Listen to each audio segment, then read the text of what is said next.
All right, this is workout A from the Turbulence Training AAA abs program.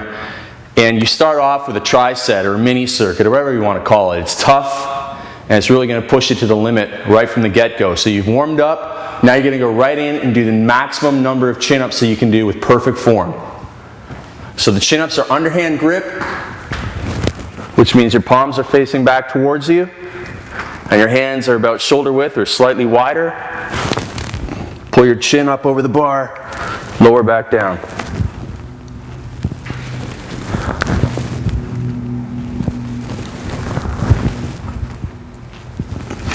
So you can do as many as you can. Now if you can't do very many, if you can't do any at all, you can do underhand inverted rows, or you can skip that exercise. So the underhand inverted rows require you to get set up in the squat rack underneath here with the underhand position and rowing your chest up to the bar. So if you don't do chin-ups, you can do those for maximum reps. Then you're immediately, without rest, going to go into maximum push-ups. Now when you do this, you'll probably only be able to get 60 to 70% of your normal maximum push-up number. So if you can do 50, normally, expect to do 30 to 35 push-ups here. But regular push-ups.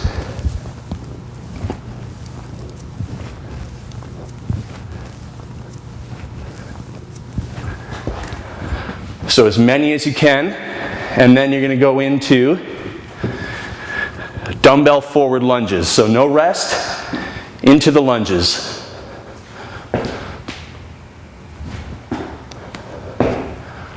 Alternating sides for these. You can do them in place, or you can do the walking lunges.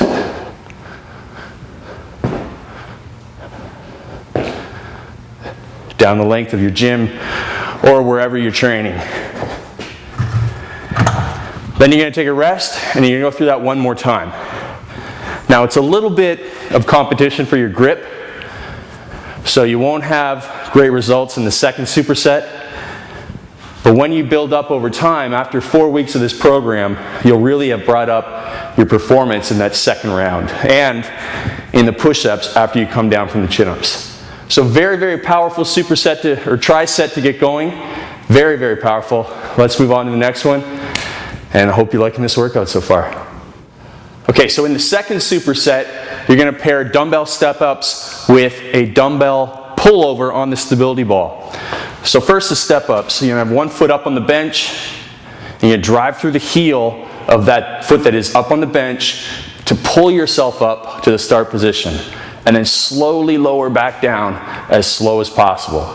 So again, using the leg that's up on the bench, drive through the heel to come up, and slowly lower back down. And do not drive off the back foot. So really put all the weight on that lead leg and come back down. So really focus. Then you're going to switch over to the other side, obviously. Drive through that heel to come up, and slowly lower back down. Drive through the heel to come up, slowly lower back down. All right, so once you're done the step-ups, the next exercise is new to our system. And if you're not comfortable doing it, that's fine. You can do dumbbell pullovers on the bench. But the ball allows a little extra stretch in the abdominals, which is what we're going for here. But again, if you're not comfortable with balance on the ball, don't do it. So you're going to get down onto the ball, slide out, make sure you have your hips bridged up at all times, hold the dumbbell over your chest with both hands, and then slowly lower it back, and you're going to stretch out your abdominals. Notice how my hips are still bridged up, so I'm not sagging down, but I'm still bridged up, and then I'm going to pull the dumbbell back up over my chest. So lower and stretch, and then contract and pull up.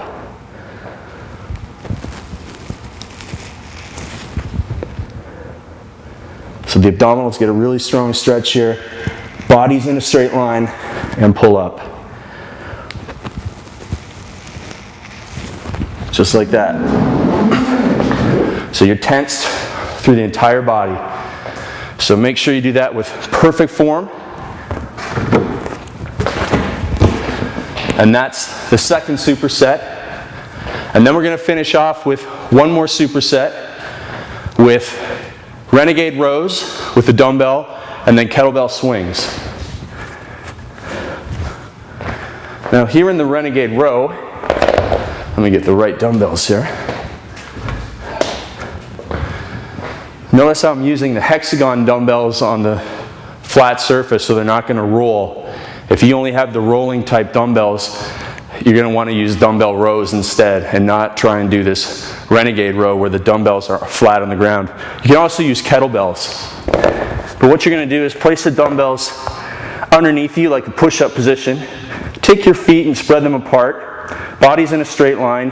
Abs are braced, and call it your lower abs, but it's really your external obliques are really going to work very hard in this exercise to maintain that straight body position as you row the dumbbell up and slowly back down, minimizing the movement at the hips. So you want to keep it very, very strong and straight. So after we've done Renegade Rows, then we're going to go into Kettlebell Swings. 2-hand swings. I'm going to take that kettlebell, drive it back, and come up.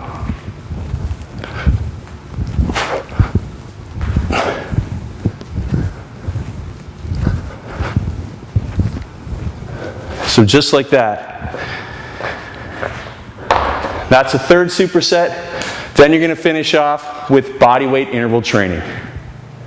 You're going to finish off workout A with body weight interval training. This is a really unique program here, but it's probably one of the toughest ones that I put together. It's going to start with jumps, then calf jumps, then stability ball jackknives, and then Turkish Getups to finish off. First, you're going to do the jumps for 10 jumps, regular squat jumps. Then you're going to rest 10 seconds, and you repeat that 3 more times. So you can do a total of 4 sets of 10. Then you're going to do these little calf raise jumps, and you do 4 sets of 10, again with 10 seconds in between. Then you're going to do 4 sets of 10 stability ball jackknives, again with 10 seconds in between. And then finish off with 5 repetitions of Turkish Getups per side, rest 10 seconds, and repeat that 5 repetitions for each side. Once more, and then you're done. Really, really tough challenge. So here's how it goes down. You're going to start with the jumps.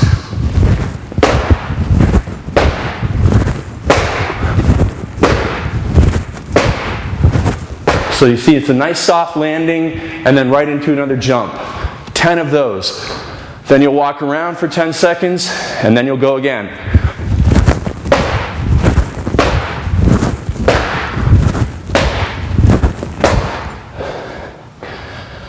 And again, you're going to go through that 4 times of 10 reps with 10 seconds in between each.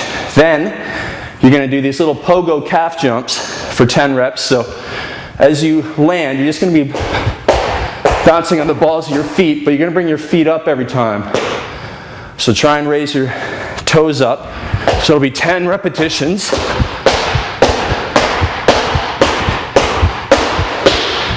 Then you'll rest for 10 seconds.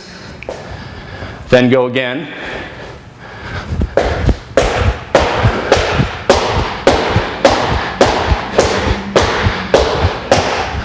Rest for 10, go again, rest for 10. Then 10 repetitions with stability ball jackknives. So you can do it with your hands on the floor or hands on the bench. So you do 10 in.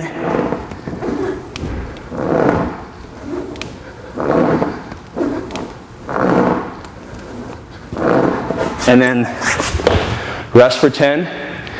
Now if you're really hardcore, you can rest in that plank position. So once you're done your 10, you can just rest here for 10 seconds and then go again.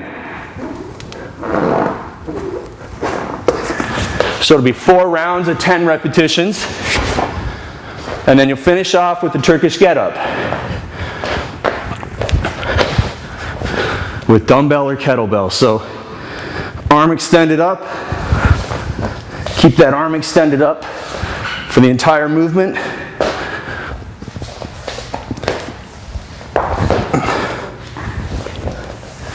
Five repetitions per side. So do 5, switch arms, do 5, rest 10 seconds, and then do 5 for each side again. And then you're done. And that's it for that bodyweight interval training. So really, really tough. Hope you enjoy it. Lots of fun. Make sure you do it on a relatively soft surface. Don't do it on pavement or concrete. Preferably, I'd like you to do it out on the grass on a soccer field or something. But just make sure that you're not landing improperly. If you're not comfortable with it, just do bodyweight squats or do jumping jacks, something else that is lower impact. So that's the advanced version, and you can do, again, more beginner version if you're a little worried about your technique or your safety. So just make sure you train hard, but train safe. That's it for workout A. Let's move into workout B.